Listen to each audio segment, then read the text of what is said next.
Gracias, Gaby. Buenos días con todos. El tema que vamos a tratar tiene que ver con las fusiones y adquisiciones y qué oportunidades se generan producto de la crisis sanitaria y crisis económica que tenemos ahora. Y el contenido de esta presentación incluye 9 temas. En primer lugar, vamos a repasar los enfoques de valoración para tener una idea de cuál es el valor de cada uno de los negocios, identificar cuáles son los drivers o los generadores que determinan ese valor, mirar cuál es el impacto de la tasa de descuento en el valor de esos negocios y mirar cómo el COVID-19 ha afectado el valor de los negocios en diversas industrias y en diversos mercados, determinar qué empresas tienen las condiciones como para salir de compras y qué empresas eventualmente deberán prepararse para vender, los desafíos para integrar a los compradores y vendedores y cuál debería ser el plan de acción para integrar a esos actores y finalmente podremos atender todas las inquietudes que surjan en el desarrollo de cada uno de estos temas.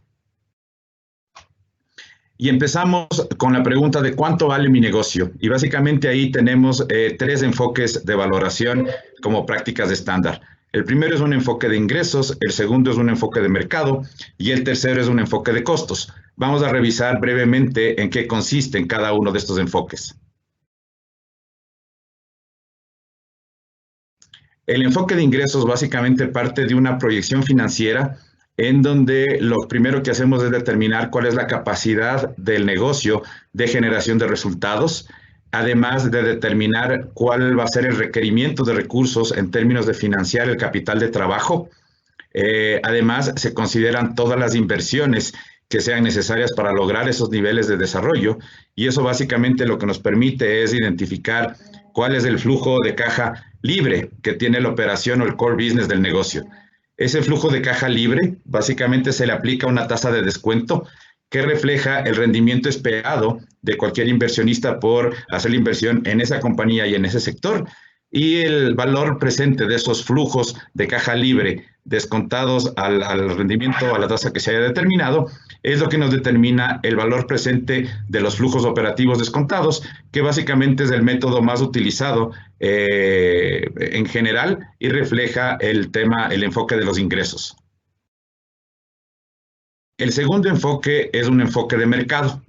El enfoque de mercado sobre todo es aplicable en donde tenemos mercados de valores activos. Y lo primero que hacemos es definir cuáles son los comparables en esos mercados activos. ¿En qué consiste la determinación de los comparables?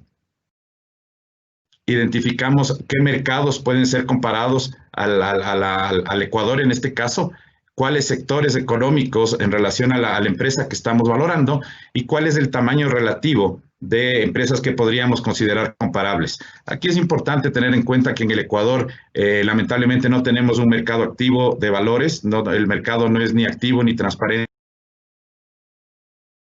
y por eso necesitamos ir a mirar otros mercados. Una vez que identificamos esos mercados, esos sectores y ese tamaño, lo que hacemos es identificar los múltiplos de las empresas que hayamos definido comparables. Típicamente, los múltiplos que se utilizan son múltiplos de ingresos o múltiplos de EBITDA, que son las siglas en inglés de la utilidad operativa más depreciaciones y amortizaciones. Una vez que hemos identificado esos múltiplos en los sectores y tamaños y mercados identificados, básicamente lo que hacemos es ajustar esos múltiplos a la realidad de la empresa que vamos a valorar. Básicamente no es lo mismo los múltiplos de mercados desarrollados que en el Ecuador y por eso normalmente esos múltiplos se ajustan. Una de las medidas que se puede utilizar para ese ajuste es el riesgo del país. Y finalmente lo que se hace es se aplique esos múltiplos ajustados a la empresa que sea motivo de la valoración y a partir de eso podemos determinar el valor del negocio por el enfoque de múltiplos de mercado.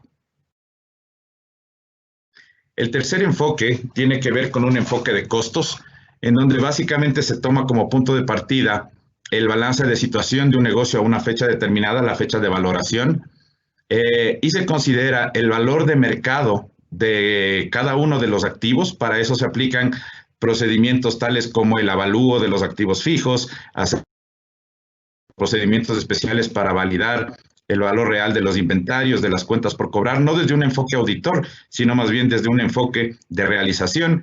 A eso se le resta el valor de mercado de los pasivos, incluidos los pasivos que no son visibles en los estados financieros, como pueden ser posibles contingencias. Y en función a eso, a esa diferencia, se determina el valor del activo neto o valor del patrimonio ajustado. Entonces, si recapitulamos, básicamente tenemos nuestros tres enfoques de valoración para determinar cuánto valen los negocios: el enfoque de ingresos, el enfoque de mercado y el enfoque de costos.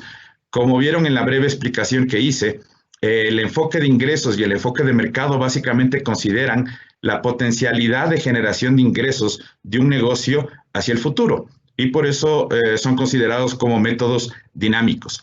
En cambio que el enfoque de costos básicamente considera la realidad del balance de situación del negocio a una fecha determinada, por lo que es un método básicamente estático. Típicamente los métodos que más se utilizan son los métodos o los enfoques de ingresos y de mercado, básicamente porque reflejan esta dinámica de la potencialidad de desarrollo del negocio hacia el futuro.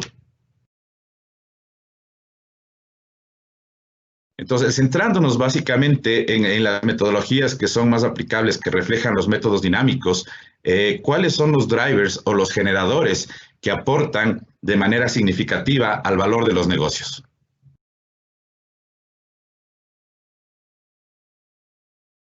En primer lugar, tenemos a los ingresos, que básicamente es la primera línea de nuestro PIG, que va a determinar cuál puede ser el tamaño potencial del negocio que podríamos llegar. Después está la utilidad operativa o la utilidad que me genera el core business. Después llegamos a los resultados finales o resultados netos, en donde ya se incorporan los temas de depreciación, amortización, intereses y los demás elementos. Después está el tema del flujo de caja. Las cuentas más relevantes aquí que pueden incidir o balancear o desbalancear el flujo de caja tienen que ver con las cuentas por cobrar a mis clientes, las cuentas por pagar a mis proveedores y el inventario. Después está las inversiones que yo necesite hacer para alcanzar mi potencial o para poder llegar al tamaño de ingresos. Y finalmente, las capacidades de financiamiento que yo pudiera tener, sea desde un punto de vista de los financistas o desde los accionistas. Pero básicamente estos 6 elementos son los principales drivers que determinan el valor de un negocio. Como ustedes ven, estos elementos básicamente están en control de la compañía, entre comillas, ¿no? A pesar de que dependen del mercado, pero la generación de ingresos va a depender del valor que yo le puedo dar a mis clientes y a mi mercado. La utilidad operativa va a depender de qué tan eficiente soy prestando ese servicio, entregando ese producto. Los resultados netos van a depender de mi estructura financiera. El flujo de caja dependerá de qué tan eficiente puedo equilibrar esos requerimientos de flujo de manera de que sean financiados por mis proveedores.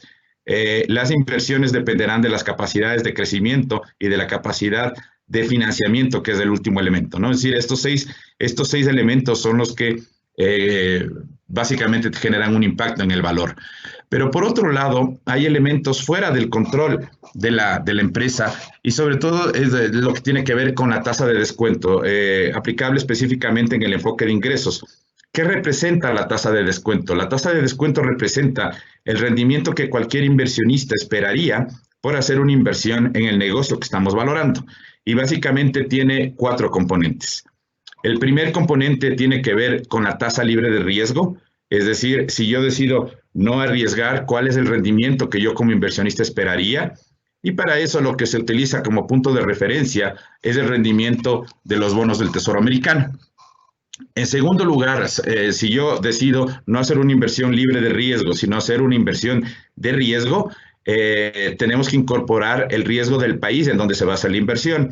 No es lo mismo hacer una inversión en los Estados Unidos, para tomar el ejemplo de los bonos del Tesoro americano, que hacer una inversión en el Ecuador o en otros países que tienen un riesgo mayor. Por eso se le agrega como un segundo elemento el riesgo del país. Y uno de los indicadores que típicamente se usan para eso, no el único, pero uno que se puede usar, es el indicador del riesgo país, que es el Emerging Market Bond Index Plus, que es un indicador generado por JP Morgan, que es un banco de inversión que seguro ustedes conocen, en donde básicamente lo que hace este indicador es medir la variación del rendimiento entre los bonos de deuda de determinados países versus los bonos corporativos en el mercado americano de empresas que tengan el mismo nivel de riesgo. Es decir, básicamente es el rendimiento adicional que espera un inversionista por hacer una inversión en el Ecuador versus invertir en papeles de la misma calidad en el mercado americano.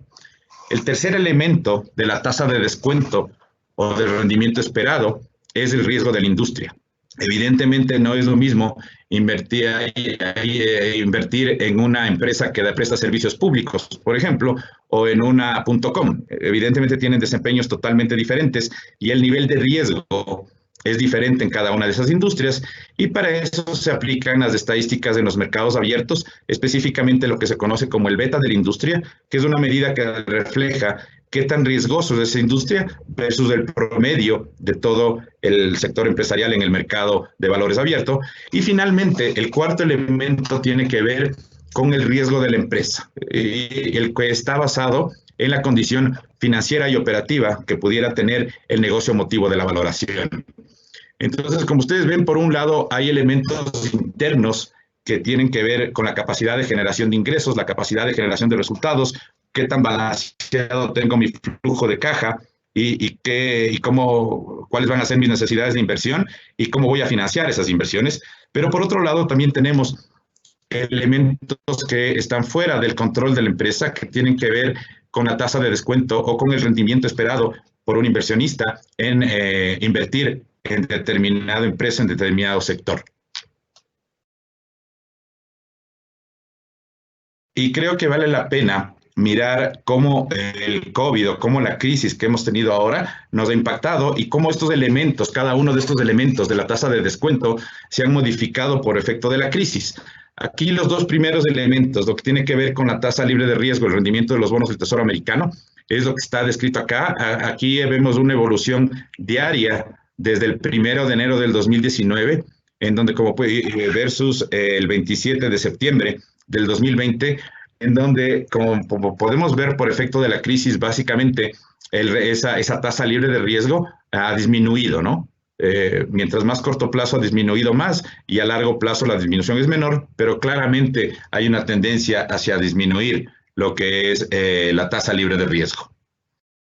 El segundo elemento tenía que ver con el riesgo país, y aquí podemos ver la evolución igualmente diaria desde enero 1 del 2019 a septiembre 27 del 2020, cómo ha evolucionado el riesgo país del Ecuador, donde podemos ver que la primera parte del 2019 es más o menos estable.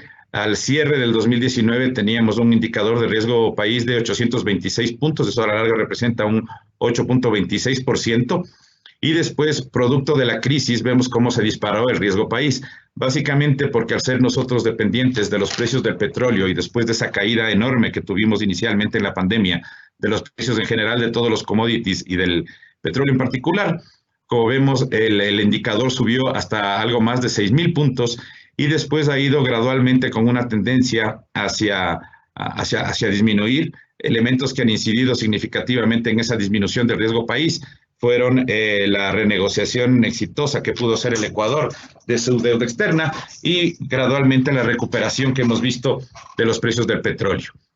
Al 27 de septiembre estamos con un riesgo país de 1.031 puntos porcentuales, que representa el 10,31%. La línea verde refleja el promedio diario del riesgo país de todo el año 2019 y la línea naranja representa igualmente el promedio diario desde enero del 2019 hasta septiembre del 2020, en donde vemos que ese promedio está en 1.617 puntos porcentuales, es decir, prácticamente 10% más o 1.000 puntos más de lo que teníamos el año anterior. Entonces, mirando estos dos elementos que son los que podemos identificar porque son comunes para todos los negocios, lo que podemos identificar es que en términos de la tasa de descuento o del rendimiento esperado de los inversionistas por una inversión en determinada empresa o en determinado sector, la tasa libre de riesgo ha disminuido, el riesgo país ha aumentado. El riesgo de la industria está con un interrogante porque la verdad es que, como vamos a ver un poquito más adelante, depende de las industrias. Hay industrias que se han visto favorecidas por esta crisis sanitaria, tristemente no la mayoría, y hay industrias que se han visto seriamente afectadas. Ya como digo, ya lo vamos a ver en algunos ejemplos. Y después está el riesgo de la empresa. El riesgo de la empresa en términos generales ha aumentado. Hemos tenido una contracción generalizada de la demanda, además de las limitaciones de movilidad, lo que básicamente ha generado que la gran mayoría de los negocios, y no todos, hayan visto afectada su condición financiera y operativa producto de la crisis. Entonces, si miramos en términos globales, la tasa de descuento lo que básicamente nos ha generado es un incremento del rendimiento esperado de los inversionistas, y eso básicamente, si aumentamos la tasa a la que vamos a descontar nuestros flujos de caja, lo esperable es que disminuya el valor presente de esos flujos de caja descontados por efectos de la tasa de descuento o el rendimiento esperado de los inversionistas. Y aquí les voy a presentar algunos impactos de la crisis en el valor de los negocios de acuerdo a diferentes fuentes especializadas. Aquí tenemos una descripción de cómo disminuyó o cuáles fueron las pérdidas de la capitalización de mercado en algunos sectores apenas empezó la crisis, los primeros 25 días de la crisis del COVID-19. Y vemos que, por ejemplo, del sector de viajes y hospedaje y hotelería básicamente tuvo una contracción en su capitalización de mercado del 49%. Creo que las limitaciones de movilidad evidentemente es uno de los sectores más afectados por esta crisis. El sector de energía disminuyó su capitalización de mercado en 24%.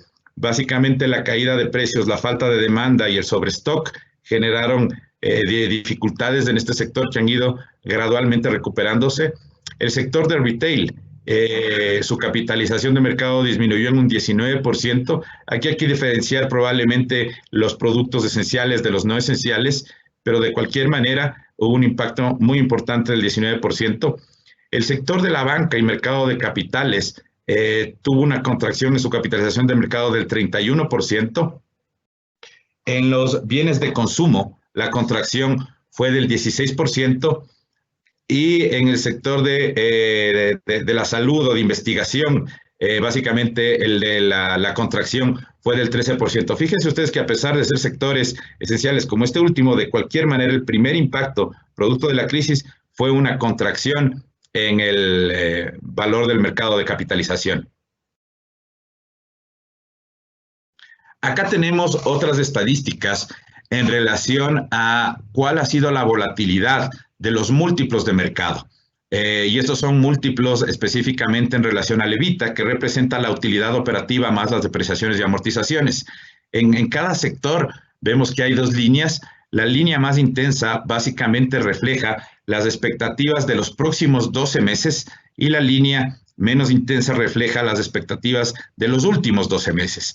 Y lo que podemos ver es que incluso en sectores ganadores o sectores esenciales, como es el sector de la salud, el primer impacto fue a un decrecimiento en los múltiplos de valor en relación al EBITDA, y posteriormente se va recuperando conforme avanza el tema, ¿no? En materiales igualmente vemos una clara tendencia hacia la disminución del valor de los múltiplos. En los productos básicos de consumo masivo igualmente tenemos una disminución, a pesar de que después gradualmente hay una recuperación, pero no para llegar a los niveles previos a la crisis. Materiales igualmente tenemos una clara tendencia de decrecimiento, tanto en las expectativas de los últimos 12 meses como la de los siguientes. En servicios de comunicación hay igualmente una disminución y las expectativas para los próximos 12 meses son menores a las expectativas de los últimos 12 meses. En servicios básicos, como vemos aquí, más bien después de la crisis, al menos para los próximos 12 meses, la tendencia es a una recuperación y alcanzar los niveles previos a la crisis. En el consumo de productos suntuarios, claramente hay una caída. Y en información y tecnología, igualmente hay una disminución de los múltiplos de valor. Posteriormente empieza a recuperarse, pero no a los niveles que tenemos. Fíjense que solamente el sector de salud es aquel que tiene expectativas de llegar a mayores múltiplos de mercado en los próximos 12 meses, ¿no? El sector de salud y el sector de servicios básicos son básicamente los dos sectores en los que se prevé que la valoración por múltiplos de mercado en relación al EBITDA en los próximos 12 meses sea mayor a la valoración que tenemos pre-crisis. y es evidente que más allá de que sea un sector esencial o no esencial, la crisis ha afectado el valor de los negocios y aquí lo podemos ver en diferentes sectores. Aquí tenemos estadísticas de lo que es el mercado total europeo y básicamente vemos las expectativas del valor en la parte izquierda de los cuadros en lo que es el múltiplo del valor del negocio versus el EBITDA y las expectativas que tenemos para 2020 y 2021 en el mercado medio. Básicamente lo que podemos ver es que de un múltiplo de 10.8 veces el EBITDA pre-crisis, la expectativa, eso se redujo a 7.8 veces el EBITDA y la expectativa es que logremos recuperar a 10.3 veces el EBITDA, es decir, una contracción del 4,9%. Si analizamos las expectativas hacia el próximo año, esos múltiplos irían de 10.2 veces el EBITDA pre-crisis a 7.4 veces en la caída y después una recuperación a 9.1 veces el EBITDA, es decir, una contracción en el valor del 10.7%. Evidentemente esto refleja la totalidad del mercado, pero el momento en el que vemos por sectores hay diferencias. Vemos que la mayor reducción en estos múltiplos del EBITDA en el mercado europeo fueron en el sector inmobiliario, en el sector financiero, en el sector de las comunicaciones, en el sector industrial, inclusive los servicios básicos y los materiales. Y sectores en donde más bien hubo un crecimiento en estos múltiplos de valor es en el cuidado de la salud, en la energía, en los consumos, en los productos de consumo masivo, en los productos suntuarios y en información y tecnología. Si miramos la parte de la derecha de estas estadísticas, ahí miramos las expectativas del cambio en el EBITDA, o cuál es la reducción estimada del EBITDA para los próximos años. Y en este momento, en el 2020, lo que se estima es una reducción en este mercado del 13,7%. En el 2021, igual una contracción del 7,4%. En el 2022, la contracción sería del 3,9% y en el 2023 del 3,1%. Entonces, como podemos ver, esta crisis va a trascender al tema de que eventualmente logremos tener una vacuna y la crisis económica y la recesión probablemente va a durar 4 o 5 años o más. Finalmente, en la última parte del cuadro lo que tenemos son las variaciones puntuales de cada sector. Pero en este entorno, y ese es en parte el objetivo de este webinar, es que siempre que tenemos crisis, las crisis generan oportunidades. Depende de quién las pueda ver, depende de quién las pueda aprovechar. Y básicamente aquí lo que estamos presentándoles es un poco la historia. Este cuadro refleja el valor de los múltiplos de mercado sobre el EBITDA entre el 2000 y el 2020. Ustedes recordarán que tuvimos la crisis del 2008 que tenía que ver sobre todo con la concesión de los créditos inmobiliarios en el mercado americano, que fue algo que trascendió a nivel mundial porque esos eran papeles que se negociaban libremente en todo el mundo. Y lo que vemos que es el cuadro de la izquierda, en donde está la franja marcada, ahí vemos la época de la crisis, en donde pasamos de tener unos múltiplos de mercado en promedio de todo el mercado, en donde el múltiplo era de algo más de 10, producto de la crisis, a que el valor de esos múltiplos se redujo a algo más de 6. Tomó aproximadamente 4 años o 5 años recuperar el valor precrisis y actualmente, 10 años después, básicamente tenemos un múltiplo algo menor a lo que teníamos antes de la crisis del 2008. Y en la parte de la derecha, básicamente lo que está es cuál fue el rendimiento de los accionistas, identificando aquellos que decidieron hacer una estrategia activa de adquisiciones versus aquellos que decidieron no hacerlo. Y como podemos ver, el rendimiento promedio en el primer año, o el crecimiento promedio en el primer año, fue de algo más del 5% versus de crecimiento, que fueron aquellas empresas que decidieron no entrar en esta posibilidad de expansión. Y mirándolo en el mediano plazo, en 3 años, el crecimiento promedio fue 3 veces más que aquellas empresas que no tuvieron una estrategia activa de aprovechar esta coyuntura para efectos de las adquisiciones. Entonces, como vemos, esto, como digo, todas las crisis son oportunidades y esto puede ser una oportunidad bien interesante para aquellas empresas que tengan la capacidad de aprovechar esta coyuntura. Y en este entorno, ¿cuáles son las preguntas normales que se hacen los CEOs de las compañías? En primer lugar, ¿cómo va a sobrevivir y prosperar mi negocio en el nuevo entorno? Hay que tener en cuenta que este nuevo entorno ha generado cambios importantes en los hábitos de los consumidores y, como digo, esto va a trascender a que logremos encontrar la vacuna para el virus. ¿Cómo identificar qué vender y cuándo venderlo? Hay que tener en cuenta que aquellos negocios que no cumplan las condiciones para seguir siendo viables en el futuro, en la medida en que retrasen su decisión de evaluar una posible venta, le van a ir quitando el valor al negocio. Aquí es súper importante identificar qué líneas o qué negocios eventualmente deberíamos tener una estrategia de salida, de manera de hacerlo cuando el negocio o la línea tenga el mayor valor posible, y eso tiene que ver con que sea todavía un negocio en marcha antes de que tengamos problemas, ¿no? Debemos pensar e instrumentar una estrategia de fusiones y adquisiciones. En las siguientes láminas vamos a mirar cuáles son las condiciones que deben tener una empresa para poder pensar en instrumentar una estrategia de fusiones y adquisiciones. ¿En qué oportunidades estratégicas de fusiones y adquisiciones debemos hacer inversiones? Probablemente no en todo, y ya Jorge nos hablará de cómo definir o seleccionar en dónde debemos hacer esas inversiones. Y finalmente, ¿es momento de poner en riesgo del capital? Bueno, estamos claros en que estamos en una coyuntura compleja, en donde además de la crisis sanitaria tenemos una recesión que va a tomar probablemente 4 o 5 años, dependiendo de los países, el tiempo de recuperación. Pero justamente aprovechar esa coyuntura, que lo que va a permitir es poder hacer compras a un menor precio por los elementos que les mencioné al inicio de esta presentación, bueno, pues hay que identificar que esa es la oportunidad y ese puede ser el rendimiento, ¿no? Dependerá de la condición financiera y de la capacidad de financiamiento que tenga cada una de las empresas o de los sectores en los que quiero crecer. Y en ese sentido, vale la pena preguntarnos quién debe o puede salir de compras y cuáles deberían ser las condiciones genéricas de una empresa que planee aprovechar esta coyuntura para salir de compras.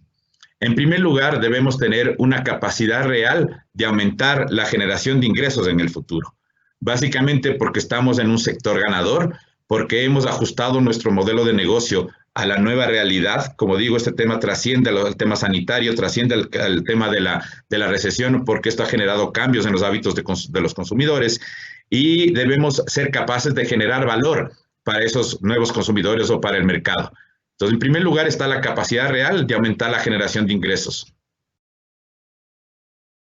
En segundo lugar está la generación de resultados operativos y totales crecientes en la nueva realidad. Es decir, que hemos sido capaces de adecuar el tamaño de nuestra operación, entendiendo que ese mercado ha cambiado y que el modelo de negocio debe ser adecuado a esa nueva realidad, y que hemos hecho los cambios internos de manera de que el incremento en la generación de ingresos se vea reflejado también en un incremento en los resultados operativos y totales del negocio.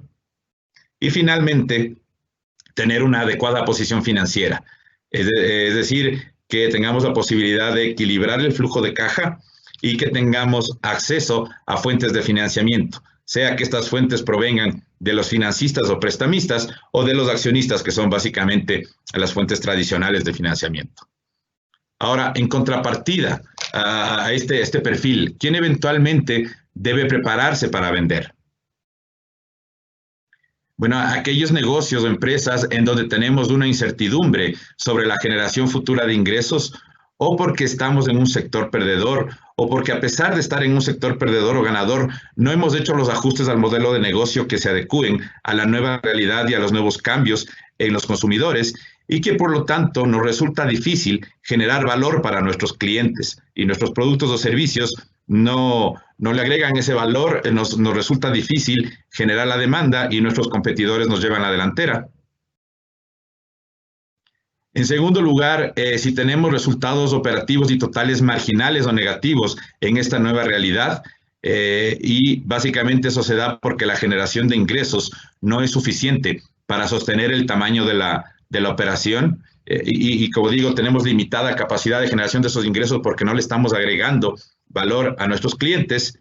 Y el tercer elemento tiene que ver con una débil posición financiera, en donde no hemos logrado equilibrar nuestro flujo de caja y tenemos un limitado o nulo acceso a fuentes de financiamiento, sean estos de financistas o accionistas.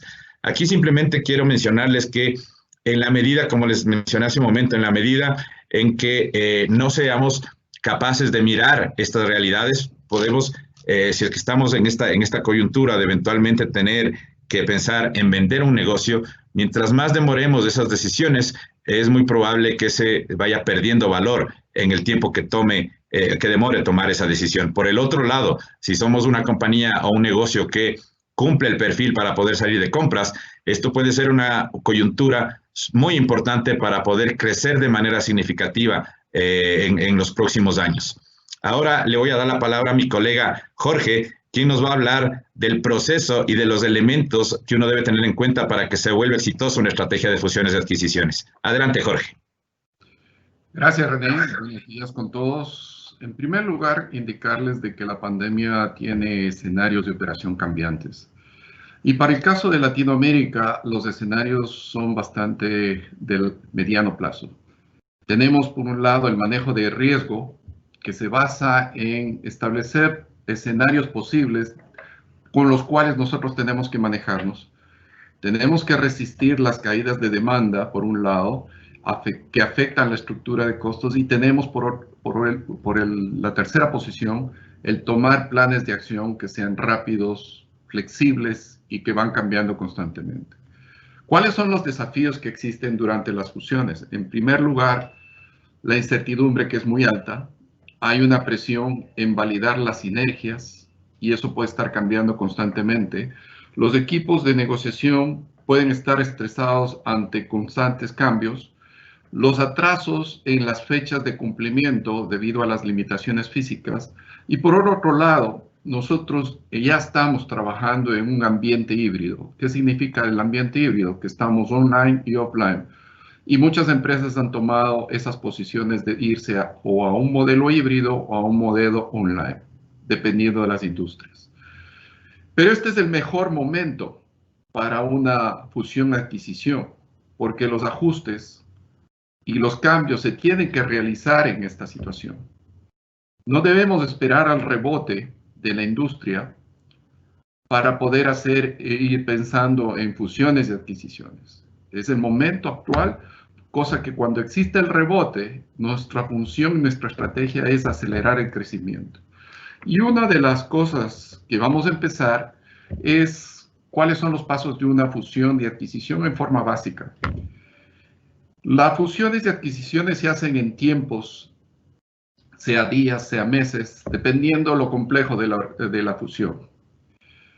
En primer lugar viene la planeación, donde el CEO o el directorio escogen potenciales empresas y en función de eso se otorga poderes para que el CEO u otras personas realicen lo que se llama el enamoramiento o el convencimiento hacia la otra parte, que son los primeros contactos y establecer el interés de una fusión o una adquisición.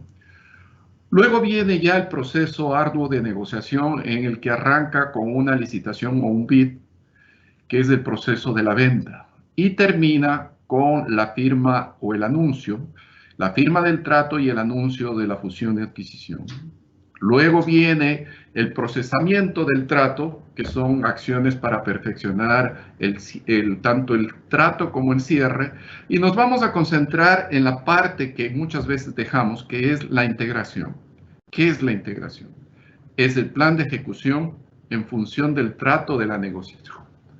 La fusión y adquisición no termina cuando se dan las manos y cuando se anuncia. Termina cuando se complementa la integración. Y una de las fases que nosotros tenemos y que recomendamos es de que tiene que haber 4 elementos para una exitosa integración. En primer lugar, que cada trato es diferente y se adapta a cada uno de los actores y a cada uno de los acuerdos. No existe fusión y adquisición modular, llamémoslo así. Los expertos, sus expertos de estas fusiones y adquisiciones deben determinar qué unidades de negocio se integran y qué unidades se rediseñan como parte del acuerdo de la integración. A la vez, por otro lado, que las personas y la cultura son las bases de la empresa. Y eso es muy importante porque muchas veces nos olvidamos de esta sección.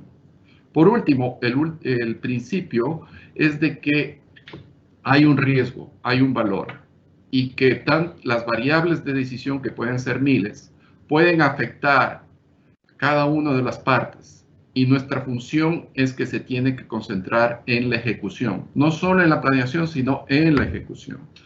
Siguiendo con la parte del COVID, ¿qué nos puede afectar esta pandemia en esta fusión y adquisición? Y debemos estar preparados. En primer lugar, en la implementación del trato. El due diligence debe ser muy exhaustivo. Se deben revisar las variables críticas, las sinergias potenciales. Deben ser verificadas varias veces y conocer a las personas claves que hacen el negocio. En segundo lugar, ¿cómo está la incertidumbre del sector y de la macroeconomía? ¿En qué etapa se encuentra la caída de la demanda y cuándo se producirá el rebote en cada uno de los sectores productivos que intervenimos? ¿Existen cambios en el comportamiento del consumidor y cómo nos está afectando eso? Por otro lado, ¿qué riesgos existen en la cadena de supply chain que están y deben estar considerados en el escenario? El tercer punto, nosotros en el momento de hacer la negociación y prenegociación hemos trazado hipótesis. Entonces tenemos que ver el tamaño del trato se está cumpliendo, el seguimiento a los cambios de lo que se compró se está cumpliendo en igual forma, la velocidad en la integración se está cumpliendo conforme a lo que esté previsto en el plan, los tiempos están dándose, la secuenciación para la captura de valor se está generando y los cambios de las decisiones que se puedan dar durante el trato y posterior al trato pueden generar unos cambios en las hipótesis también. El cuarto punto es una alineación de liderazgo. Y los liderazgos de cada CEO y de cada empresa van variando, así como las personas en las empresas se relacionan en forma diferente. Entonces, la pregunta que viene ahí es ¿cuál liderazgo, tipo de liderazgo y relacionamiento se impone? Debemos, por otro lado, también en este momento trabajar en una forma muy virtual, como decía, un híbrido, online, offline, y hay ambigüedad constante. Entonces, ¿qué debemos hacer? Minimizar y poder manejarla. El quinto punto se refiere a las capacidades que cada empresa tiene. Y ahí hablamos de las competencias, tanto blandas como duras que tenga el equipo gerencial. Existen, por otro lado, reacciones y aceptaciones al cambio en las organizaciones. El cambio organizacional es muy diferente y es traumático muchas veces si no se lo sabe manejar. Por último, en lo que son las limitaciones físicas por la pandemia, tenemos que ver que nuestras reuniones y viajes son mínimos. Y por eso tenemos que aprovechar al máximo eso para hacer este trabajo de integración.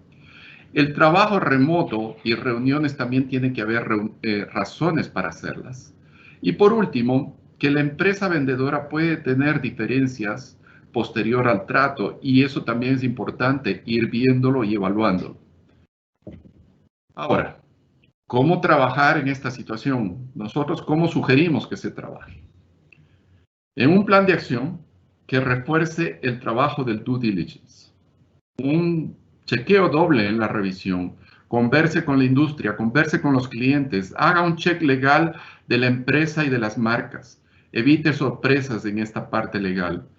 Tenga siempre un cuestionador en el equipo de integración y verifique doblemente las sinergias de ingresos y costos. Conozca a las personas que van a ser parte del grupo y a los equipos. En el momento del trato o la negociación siempre va a existir ansiedad, siempre va a haber un sentido de qué va a pasar con la empresa y las buenas personas, los que son los que hacen mover a la empresa, estarán viendo opciones fuera de ellos. Uno tiene que hablar con ellos y calmar esa ansiedad y ver cuáles son los planes que la empresa tiene para ellos. Se debe asegurar el plan de creación de valor. Para eso se recomienda que existan se obtengan pequeñas sinergias en forma rápida y acelerar los planes previstos, es decir, qué unidades de negocio se van a invertir, qué unidades de negocio se van a desinvertir o se van a vender, cuáles son las competencias, cómo está la competencia dando frente a los escenarios que se están dando y se están cumpliendo los escenarios que nosotros preveímos.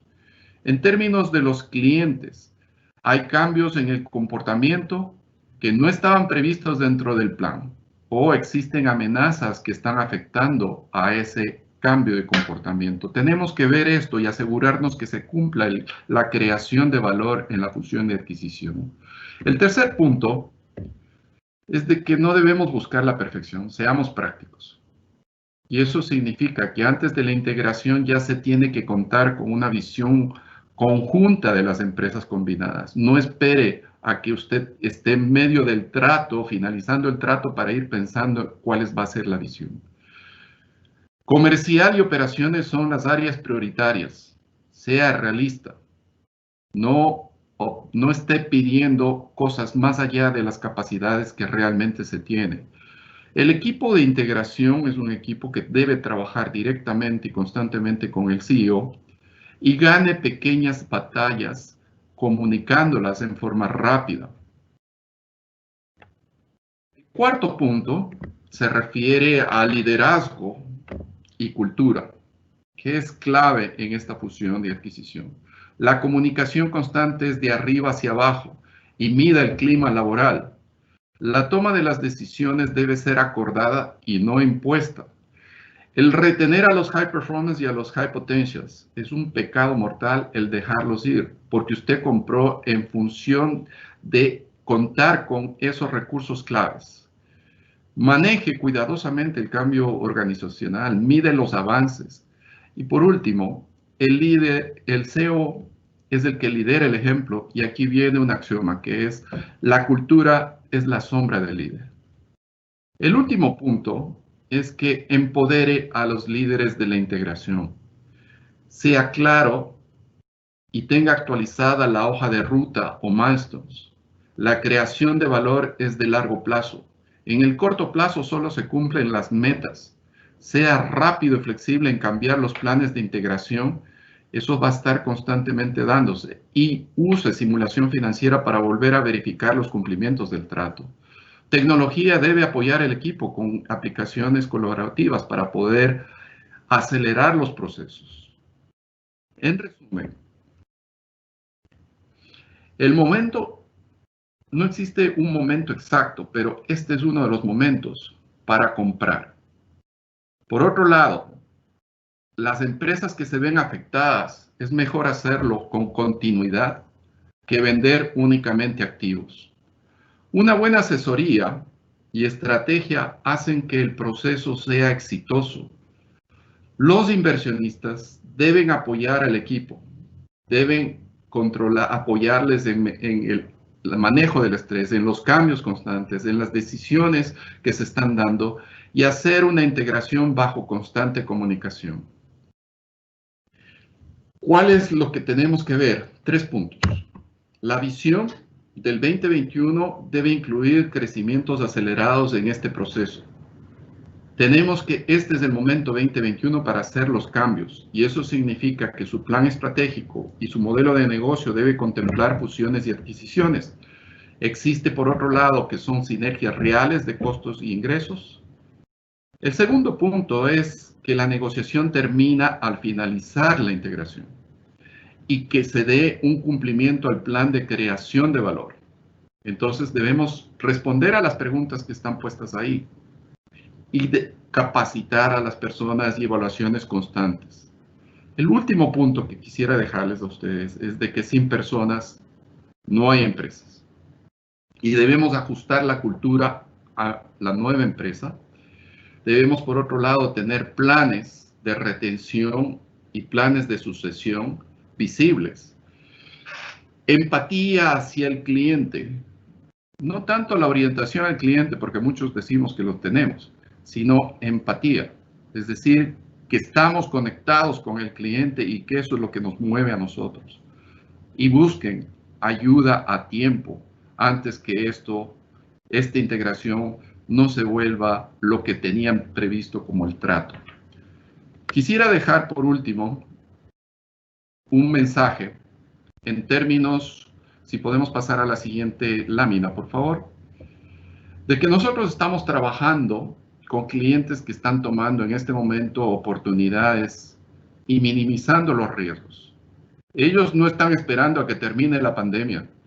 Y eso pasa en todos los países. Y sobre todo en otros países que están mucho más desarrollados. Ellos están acelerando el proceso en este momento, porque dicen que este proceso, este tiempo es un tiempo en el cual pueden perfeccionar procesos y cuando ya comiencen los crecimientos, lo que tiene que hacer la empresa es acelerar. Si una empresa sigue con las mismas estrategias y modelos de negocios que tenía en febrero del 2020, está afectando sus resultados y el valor de la empresa. La pandemia cambió el mundo. Debemos ajustarnos, no combatirla ni ignorarlo. Y con eso dejo a Gabriela para un último mensaje. Gabriela.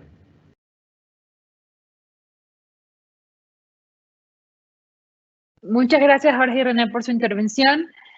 Como último mensaje, yo les quiero decir a aquellas personas que son responsables de la dirección de la compañía y quisieran profundizar más sobre estos temas, están invitados a tomarse un café virtual con nosotros. Es una consultoría súper pequeña de 30 minutos en la cual van a poder conversar con 2 de nuestros especialistas y aclarar sus dudas, ya sea respecto a este tema o algún otro tema adicional de sus empresas.